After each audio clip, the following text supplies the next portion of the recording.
As we said at the beginning, we're very thankful for this opportunity. We're thankful for the opportunity to gather to worship. We're thankful for this, we've entitled a young people's meeting. Although I will say, my wife and I were reflecting, when you compare our young people's meeting to a few other young people's meetings that are out there, there's not a lot of really young kids out here. Young kids, yes, but not so far as 9, 10, 11, 12. And so maybe they should have called it the older young people's meetings, especially for those of us that are speaking, most of us being in our 30s or around that area anyway.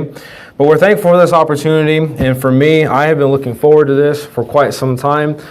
I've been looking forward to it because I get to hear other people speak. Unfortunately, or fortunately, whichever way you look at it, I am on the docket for tonight. But I will do my best, as they would say, to load the bases for the next speakers.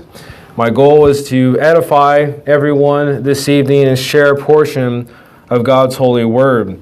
As you can see on the board, the lesson or the title for the presentation this evening is The Words of My Heart.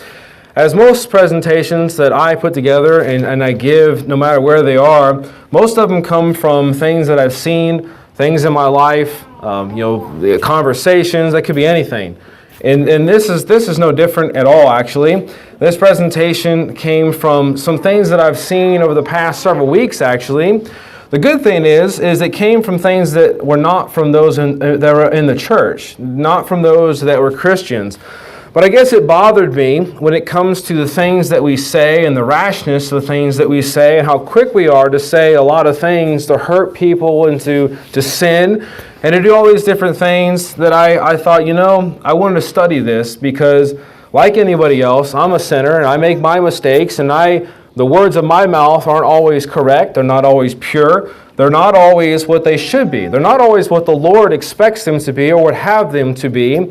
And I know that the room is full of sinners as well. We're practicing Christians, and that is with that said, meaning we're doing our best. We make our mistakes as we sin. We ask for forgiveness of those things. When it comes to the words of our heart or the words from our mouth, it's the same thing. When I make my mistakes, I would hope and pray anyway that I would ask for forgiveness of those things as well. So with that said, this came from a couple, I guess, social media posts that I saw, wherein the poster boldly exclaimed how they were not afraid to share things no matter what. And that had reference to basically how dumb people are, I guess, if you want to put it in the nicest terms I can anyway. And now they were not afraid to tell you that and share that with you. And I guess that stuck with me and bothered me because, we hear a lot of things about online bullying. We hear a lot of things about such things like that.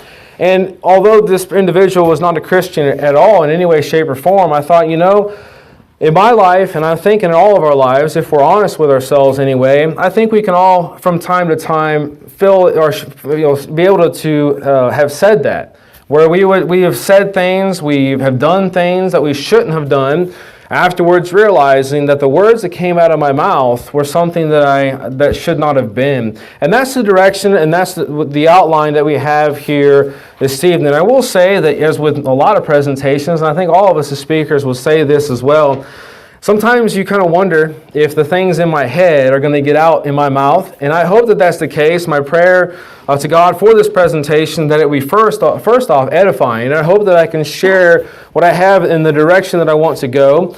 But in putting this together for this evening, a brand new presentation for me anyway, I realized very, very quickly that there's no way that I could put all the verses in a presentation or one presentation at all that talk about our hearts and talk about our speech. And that's specifically what we want to go with this evening here is with our speech. So I will say this, you're going to think of other verses and that's great. And I hope this is a springboard for you to study these things on your own. And I also realized that there's just there's 10 sermons, that you could go with this, and I'm trying to put it together in the best flowing format that I can. Overall, the gist of the presentation will be just to look at our mouth, our words, the things that we say, the things that come forth from our mouth, and the effects that they have, and the way that we should be in our lives.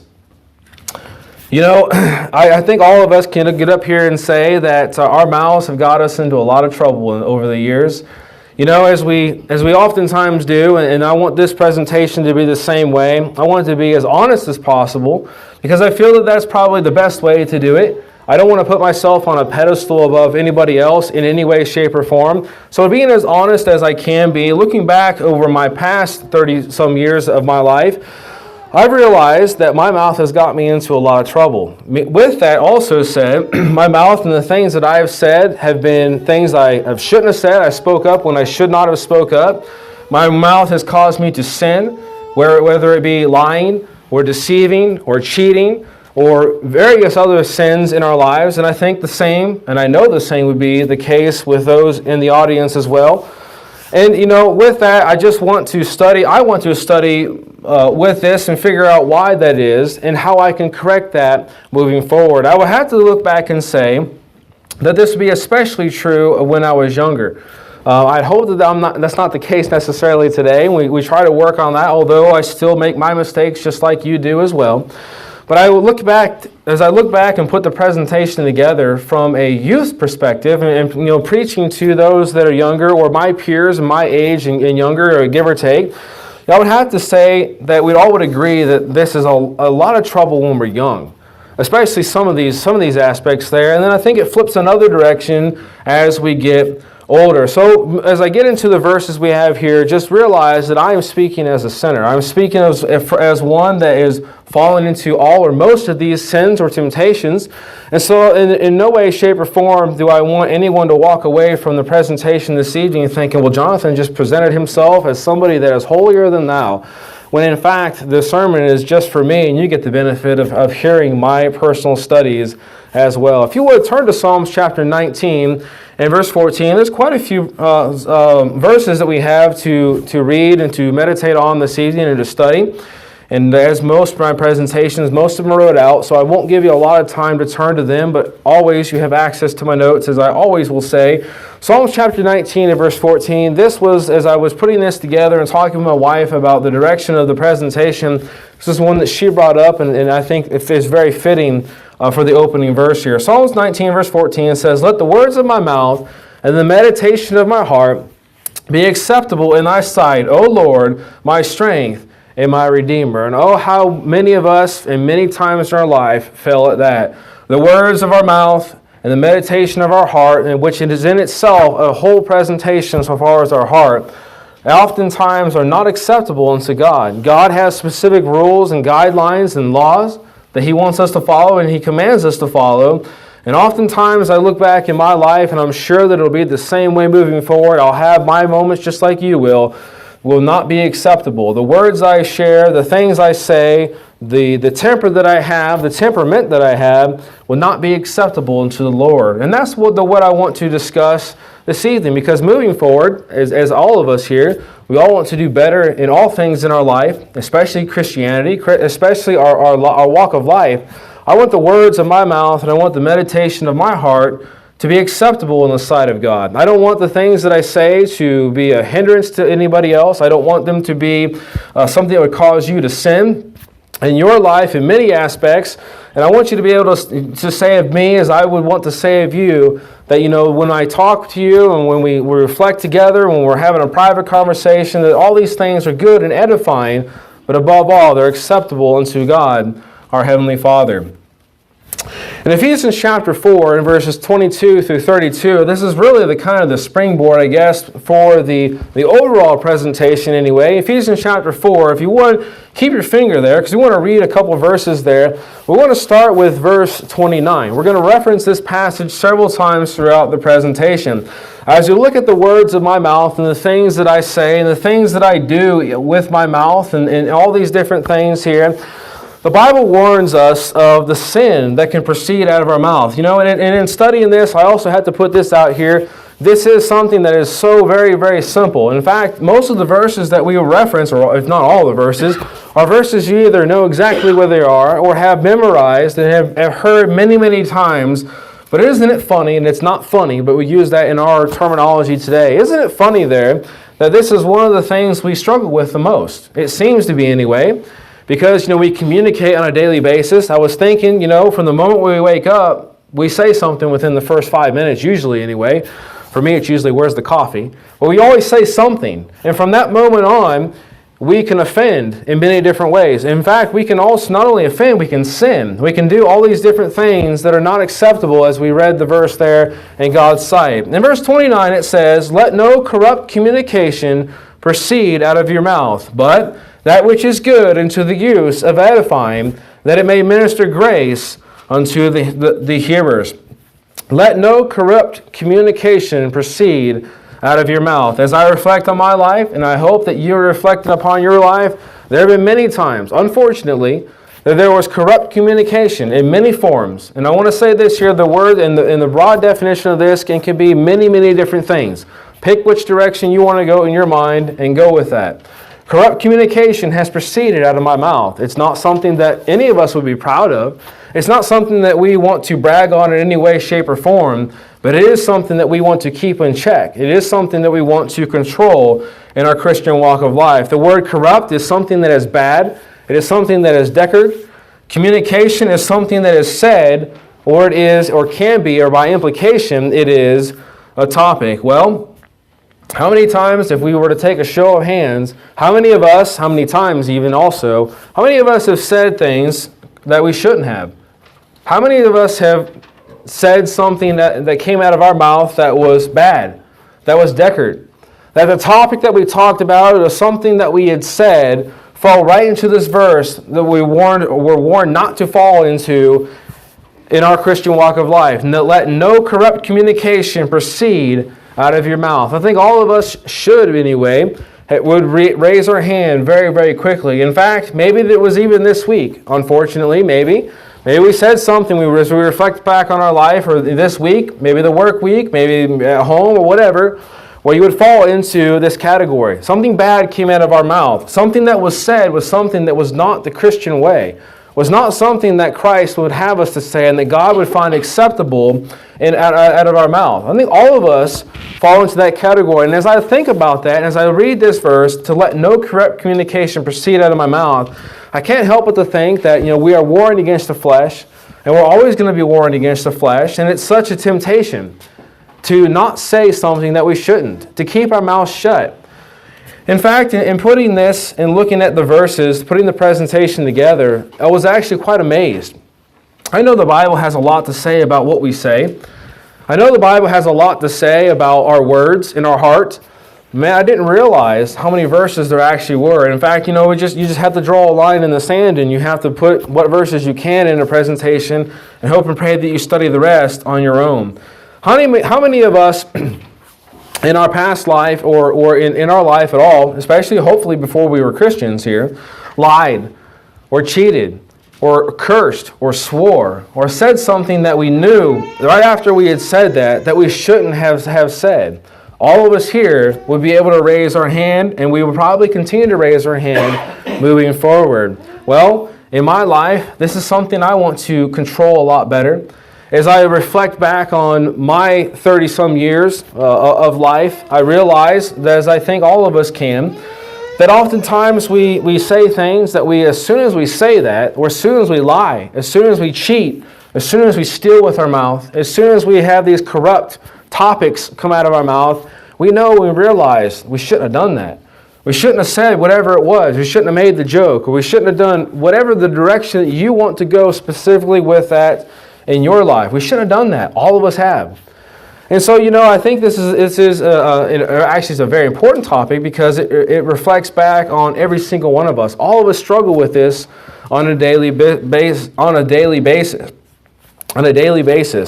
How many of us in our past life, or maybe hopefully not this week, but how many of us at one point in time in our life had brought up a sinful topic? This seems to be a one that I guess is popular, especially when you're young. You fall into a group of individuals, hopefully not your peers as Christians anyway. But in school, as you have the temptation of your classmates there, or maybe it's a young 18, 20-some-year-old, 16-year-old as they go to their first job or second job, or as you just get into the workforce there, you get around other people, and you find yourself being the one that brings up a sinful topic. Whatever the topic might be, anything that it would be, you brought up a sinful topic. And you realize afterwards you shouldn't have done that. You see where I'm going here? We realize and we understand because we meditate on God's Word, we study God's Word, that we should not have done that. Because we want to live, Psalms chapter 19 and verse 14, we want the words of our mouth and the meditation of our heart to be acceptable in the sight of the Lord. But all of us have fallen into that at some point in time in our life.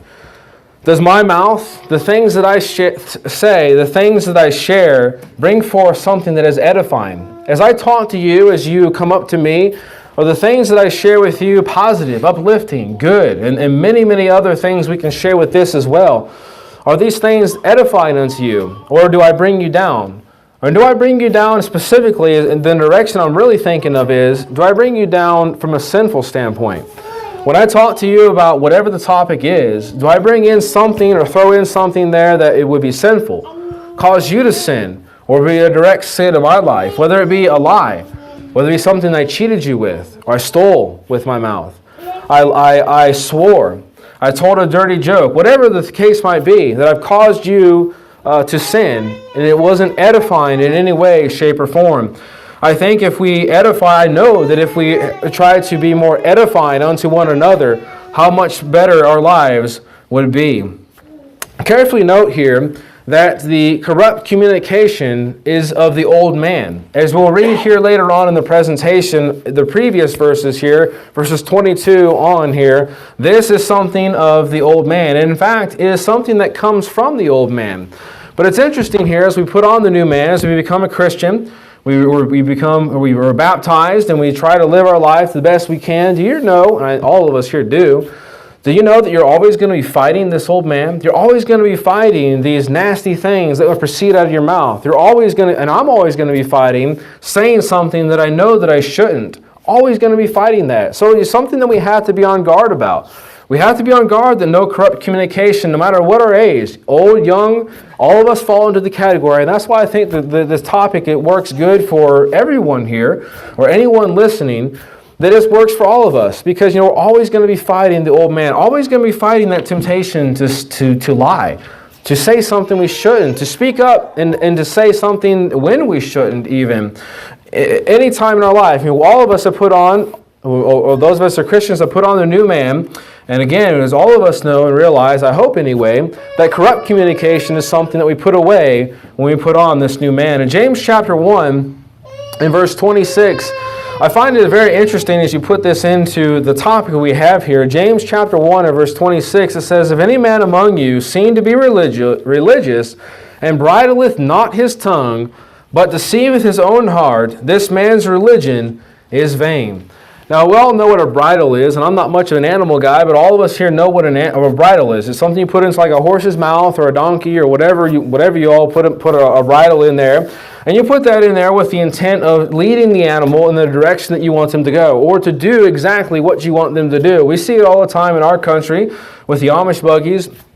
Going down the streets, the horses have their bridles in their mouth, and they lead them here and there. They go to the stores, they go home, they conduct their business with that bridle in the horse's mouth. This is exactly, it's interesting that was put in there when it has reference to our tongue. This is something we have to have on our tongue. Nothing new at all to any of us. We've talked about this many, many different times in our life. But the question I bring up to all of us here is your bridle on your tongue? Is my bridle on my tongue?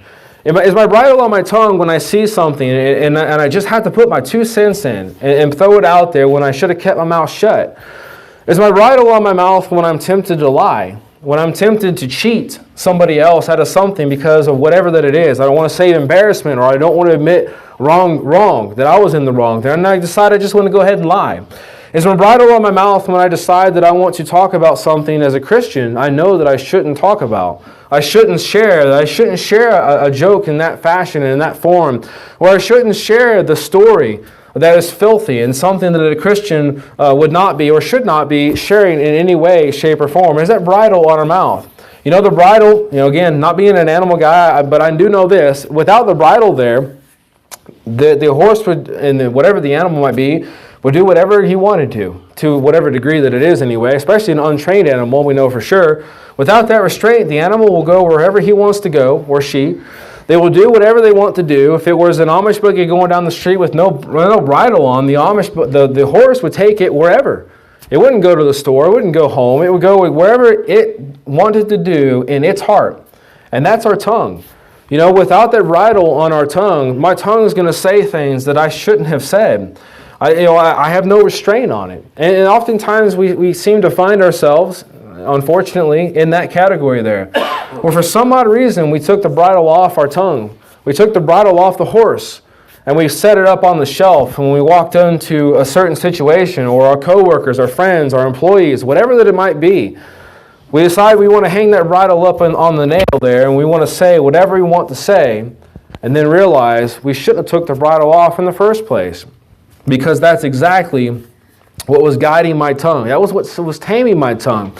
You know, and if I don't have that bridle on, obviously, I'm going to commit sin after sin after sin after sin, because there's nothing to keep my tongue in check. It's interesting as we talk about, specifically lying here. You know, the Bible warns us, as all of us know, about against lying, and that lying is a sin, and lying obviously will lead us to hell. We will not make it to heaven if we lie. But did you know, and did you realize that in Proverbs chapter 6, verses 16 through 19, as the 6 things are listed there that the Lord hates. We'll turn to that real quick. Proverbs chapter 6, verses 16 through 19. Carefully note here that everything that's mentioned that the Lord hates can in some fashion or form go back to our tongue, go back to our speech in some shape or form. And I believe, if I'm not mistaken, it was like 3 or 4 of those things are directly related to our tongue, or the fact that we didn't bridle our tongue in the first place at all. 6 things that the Lord hates. One of them is specifically mentioned is lying. Verse 16 says, "These 6 things doth the Lord hate, yea, 7 are an abomination unto him, a proud look, a lying tongue, and hands that shed innocent blood, a heart that devised wicked imaginations, feet that be swift in running to mischief, a false witness that speaketh lies, and he that soweth discord among brethren." Carefully note that in your own personal studies. We don't have time to go through every single one of those there, but it's interesting to me how that a majority of those, or all of them really, when you really think about all the strings that go back to what these are, they all go back to our tongue. But God hates lying. And with that, if he hates lying, and in verse 19 there, he hates a false witness that speaketh lies, and he hates he that soweth discord among brethren. That goes back to our speech. That goes back to the things that we shouldn't have said, corrupt communications, bad things, bad topics, things I shouldn't have said about brother or sister so-and-so, or I shouldn't have lied to Jeffrey, or I shouldn't have lied to Mike, and I shouldn't have done all these things that I know I shouldn't have done. God hates those things. And so if God hates them things, why would I do them? Well, obviously we know that that's because we're continually warring against the flesh. But if God hates those things, I don't want to stand in judgment before Christ and give an answer to Him that's, I know God hates those things. I know God hates a tongue that is not bridled. I know God hates them things, but it was all right because I had to make the deal. I had to lie to my client, or I had to, fit in with the guys or the girls, whoever it might be, and tell a filthy joke or two to just kind of break the ice. Or, share a story that I shouldn't have, and just deceived, and on and on and on. All these different things that we can throw out there. I don't want to answer for that. I don't want to stand before Christ and say, yeah, I know that God said He hates it, and try to justify myself in the form that I think that I would try to justify myself. In Colossians chapter 3, verses 8 through 10, if you'll turn to this passage here, Colossians chapter 3, verses 8 through 10, we read, "But now ye also put off all these, anger, wrath, malice, blasphemy, filthy communication." Do you realize that that's in there? All of us have read it many times, but I don't guess until we study topics like this do we realize that, hey, filthy communication is listed in these list of sins.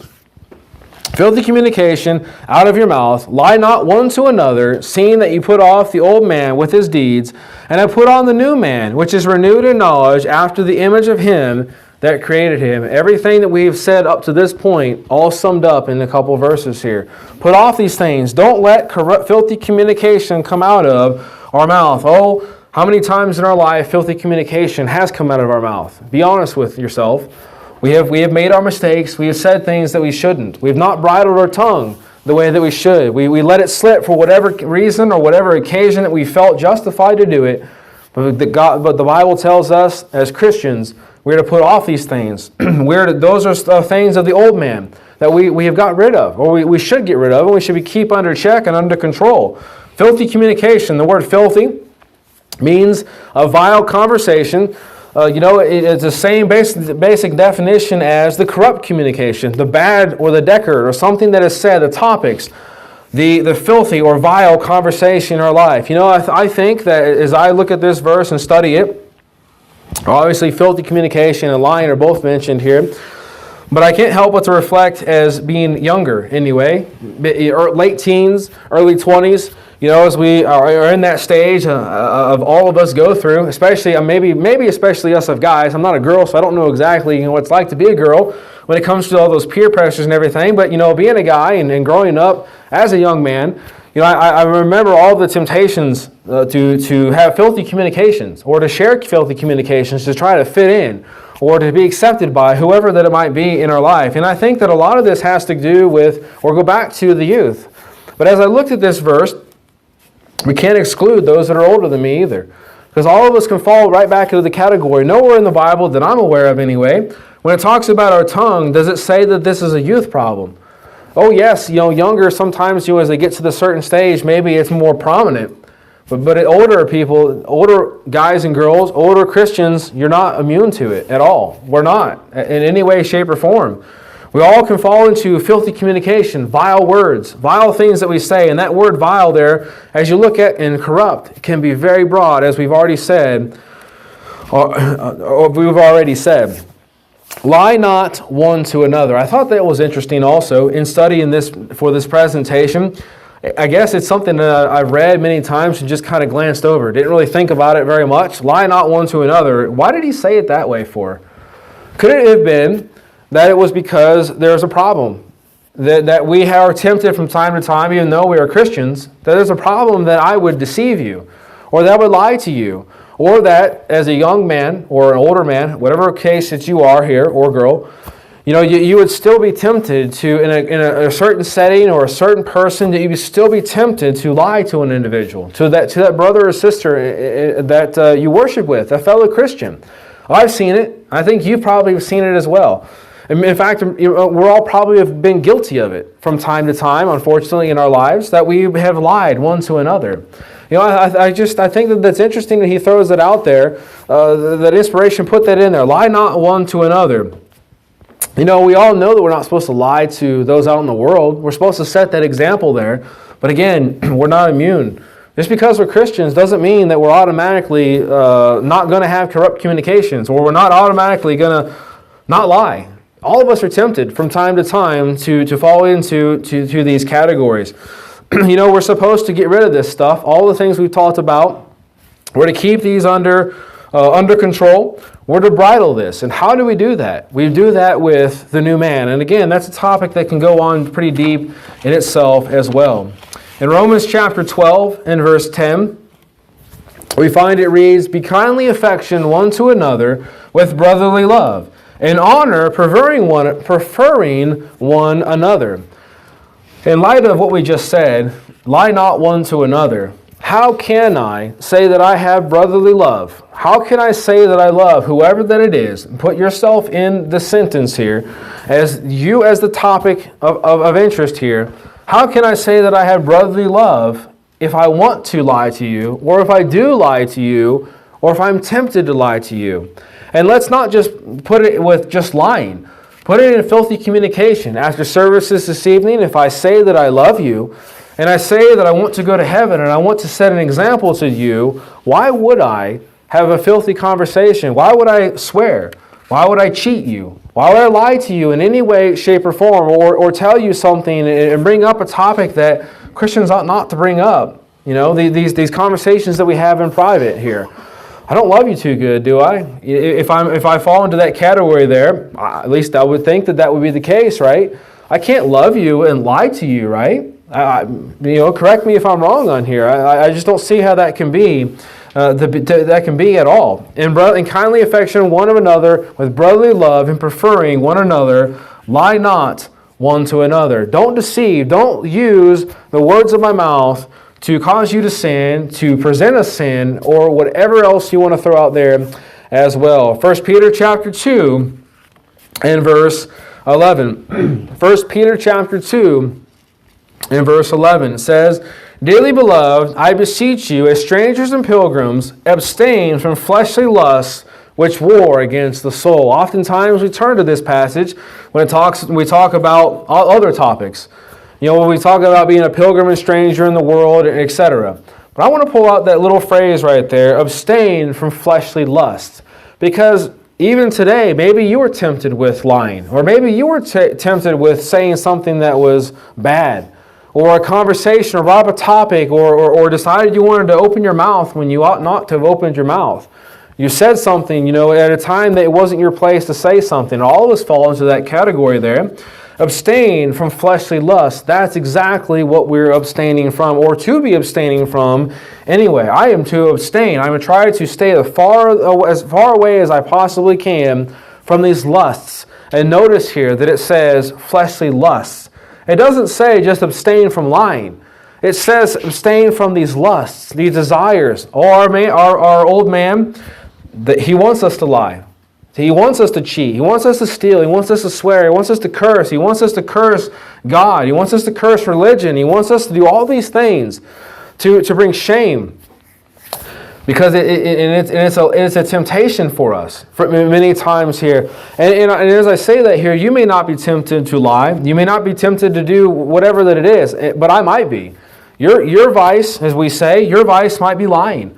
Mine may not be. Mine might be to say something filthy or to try to fit in or whatever the case might be. All of us aren't necessarily tempted at the same time with the same sins, but be sure that we are tempted with everything at all times in our life.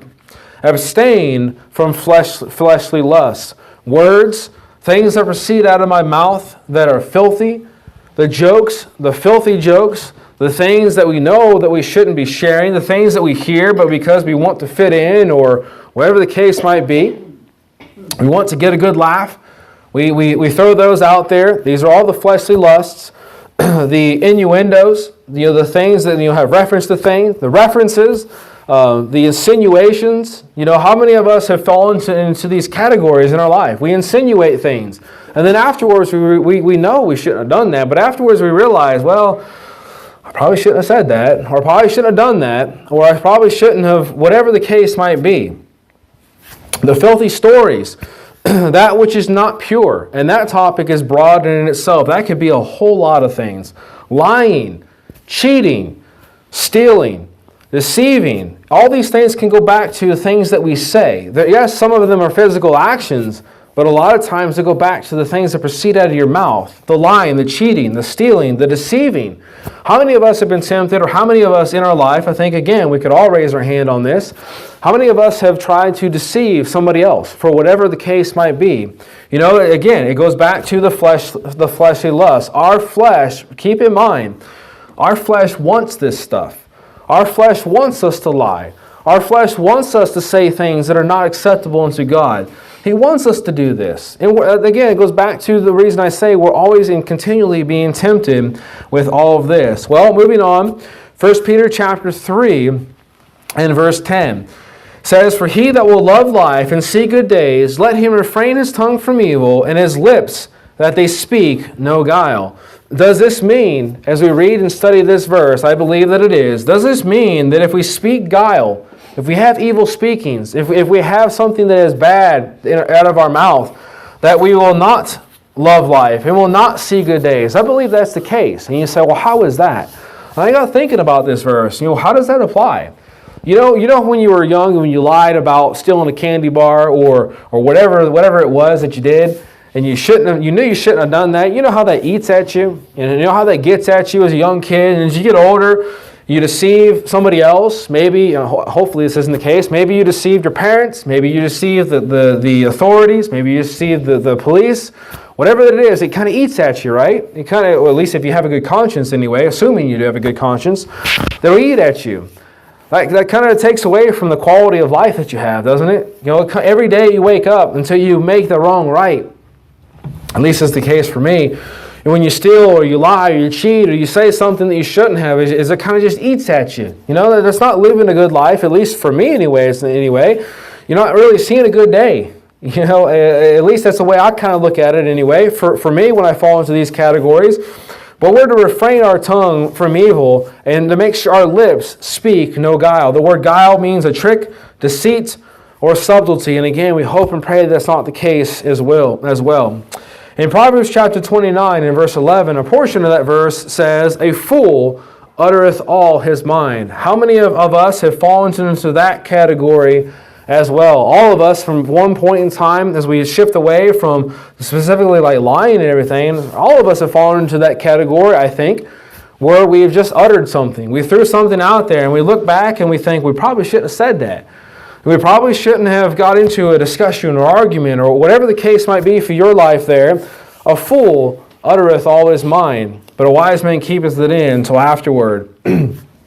How many times have we done this where we see something and immediately we try to jump in with our opinion?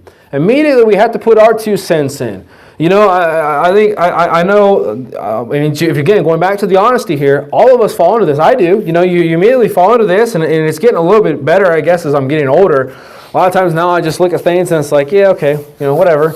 It's not worth my time. I'm not going to get myself in trouble, because if I open my mouth, a fool utters all his mind. It's just going to open a can of worms. But how many of us have fallen into that and then realized that as we reflect upon what we said and we reflected upon something that wasn't our business in the first place, we uttered all of our mind when we should have kept our mouth shut. I fall into this category. All of us have from time to time. And, I'm guilty as charged. I'll admit that in front of everyone here. I'm guilty as charged. I've done that. You've done that. And hopefully not. But, I think from time to time we can fall into this category as well. This is an area that we just have to self-examine ourselves. Sometimes I'm not going to be around when you open your mouth when you shouldn't have. And you're not always going to be around when I open my mouth and I shouldn't have it either. But, I need to self-examine myself and just keep this in check. In James chapter 1, verses 19 through 20, it says, "Wherefore, my beloved brethren, let every man be swift to hear, slow to speak, slow to wrath. For the wrath of man worketh not the righteousness of God." Or in essence, to paraphrase this, keep your mouth shut and your eyes open. Oftentimes when people ask me how to approach getting a new job, when they're going in there for their first day, a lot of times, and one of the things I always share with them is exactly that. Keep your mouth shut and your eyes open. Don't go in there trying to change the company and change their policies and tell them they're doing this wrong and that wrong and show them how good you are. Go in there and keep your mouth shut and your eyes open. Learn a little bit. And oftentimes when you open your mouth, when we start a new job, we find we get ourselves into a lot of trouble because we didn't know how the company handled themselves in many different ways in the first place.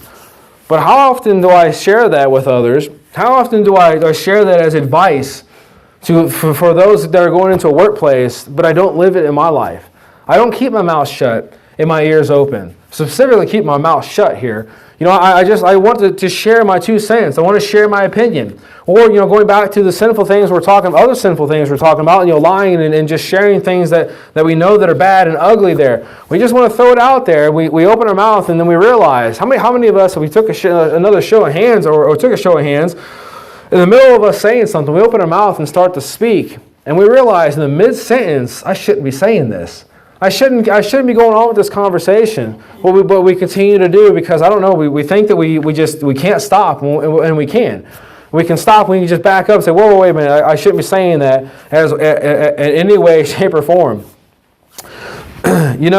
And also here, we talks about the speech that is angry, and for time's sake, there we're going to have to move on as well. So again, keep a mouth shut, keep my eyes open, and take my own advice and swallow my own pill, as we would say in many aspects in our life. In Proverbs chapter 16, in verse 25, it says, "There is a way that seemeth right unto a man, but the end thereof are the ways of death." Oh, this is this case as well. And this goes to the other items as well, the lying, the cheating, the stealing, everything else there as well.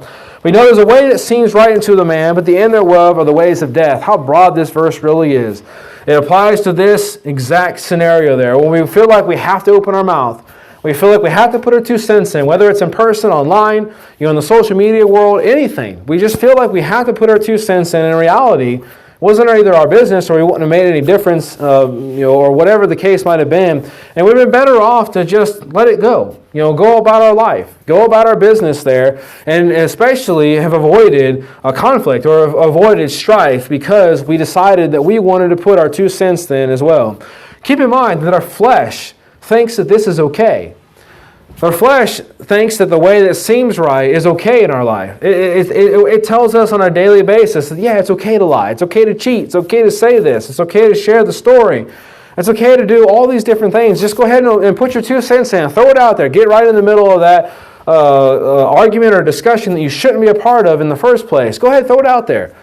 The flesh thinks it's okay. Says it's okay.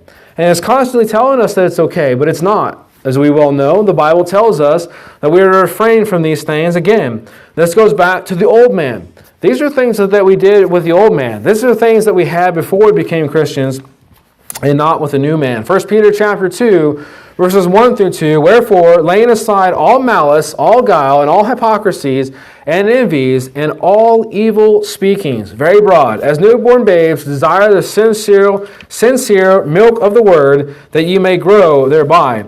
Again, put these things, these evil speakings, out of our life. Colossians chapter 4 in verse 6. Here's a verse that we can try to keep in mind. Short verse, easy to recall, but oftentimes hard to listen to. Colossians chapter 4 and verse 6, let your speech be always with grace, seasoned with salt. Now I know that we can go in other directions with this passage here, but I just want to pull this out for this little, for the presentation this evening. Is my speech something that is good? That, as it is, I'm putting salt upon the food. When I say something to you, am I adding something? Am I adding something to your life, to our conversation? Or am I taking it away? Am I putting something on that is not salt? Something that is nasty, something that is not acceptable in any way, shape, or form? Well, with all that said, I can't help but to reflect upon an example. I can't help but to reflect upon someone who left us an example, that left us an example as the way that we are to carry ourselves with our speech, the things that we will say, and when to speak, and when to keep our mouth shut, as we oftentimes say, and that would be Jesus Christ. If you would turn to 1 Peter chapter 2, verses 21 through 22. 1 Peter chapter 2, verses 21 through 22. Here's a topic when we're considering our speech. Maybe we don't reflect upon Christ enough on this. I know I probably don't, or I know I don't anyway, because I fall into this. I don't reflect upon Christ and the example that He left for us in all things, and that includes our speech, the things that we say. So we're going to pull some things out of this passage here. 1 Peter chapter 2, 21 through 22. It says, For even hereunto were ye called, because Christ also suffered for us, leaving us an example, that ye should follow His steps, who did no sin, neither was guile found in His mouth. Now again, this is another one of those passages that we kind of read, because we go back to, and we oftentimes go to this, that Christ left us an example in this, this, and this. But how often in my life do I go back to this passage when I'm considering the things I say, my speech, the words of my mouth, and the words of Christ's mouth? Go back to that second part of those passages there, leaving us an example that we should follow in His steps, who did no sin, neither was guile found in His mouth. No sin has to mean, and obviously means, no lies. It means no cheating. It means no swearing. It means no filthy stories, etc., etc., etc. All the things we've already brought up. 1 Corinthians chapter 5, verse 21 says, Christ knew no sin. But it's interesting here. He left us that example. I think He left us an example as an encouragement for us. What kind of example, or what kind of a leader would I be if I was not, I want to put myself in Christ's shoes, an example, but if I was a leader of whatever that might be, and I told you not to lie, just not to cheat, not to steal, and to have your words pure, and everything we've been talking about here, but you saw me doing the exact things I told you not to do, you wouldn't be much of a leader. You wouldn't have much of a chance to not do those things. You'd be like, well, Jonathan's doing it, so I can do it too. Christ, He did none of these things. He left as an example. He set for us, I believe, as an encouragement as well. Christ can do it. Yes, we're going to make our mistakes. But, he set the bar. And that's the bar that I want to approach. That's the level of purity with my mouth that I want to get to as well. Notice no guile came out of his mouth. That's interesting here. The word guile means trickery, deceit, or subtlety. And again, all of us at some point anyway, we have deceived. We've done things that we know that we shouldn't have in any way, shape, or form. Hebrews chapter 4 and verse 15, "For we have not a high priest which cannot be touched with the feelings of our infirmities, but was in all points tempted like as we are, yet without sin." Do you realize that when that verse, I think all of us here do, I don't want to say that in any way is dumb and didn't realize this at all, but we have to keep this in mind, that it was in all points tempted like as we are. Christ was tempted with guile. He had to have been. Otherwise, the verse would be false. Christ was tempted with filthy communication. Christ was tempted to lie. Or, these things came up to them. Satan presented them things just like he does with us as well. But yet he was perfect. We all know he was perfect and he did no sin. And looking at this, I couldn't help but to think, looking back as I'm trying to parallel myself with my past, and especially being young anyway, and looking at Christ, how many gatherings would he have been at where people would have been speaking and saying things that they shouldn't have been saying? Think about that. Who did Christ rub elbows with on a daily basis? Christ rubbed elbows with sinners. Christ rubbed elbows with the same people we're around today, but he was daily with sinners. Had to have been at some point in time, you would think, anyway. Otherwise, he wouldn't have been tempted to do these things. You would think that as he walked into a room and as the guys were laughing there around the table, that they were laughing because they told a dirty joke. And that Christ walked in, and he would have been tempted to sit down and be one of the guys and join in the same thing. Or maybe something came up. Maybe it was asked, are you the Son of God? He could have lied. And many different things he could have thrown out there. If you look back at when Satan tempted him there, he could have fell into all these different things. I think sometimes in my mind I put Christ on this unworldly pedestal, meaning that I don't remember and don't reflect upon the fact that he fell into the same temptations that we did. Being a guy, being there around all these sinful people, he had to have walked into or been part of these conversations.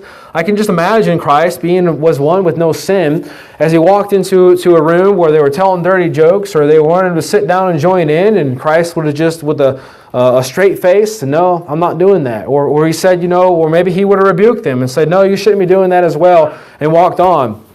The silence that would have fell, on there, or they're made fun of anyway, probably made fun of too, I guess as well. But just something for us to keep in mind, that Christ set the bar for us. Christ was tempted with all these things, yet the words that came out of his mouth were pure.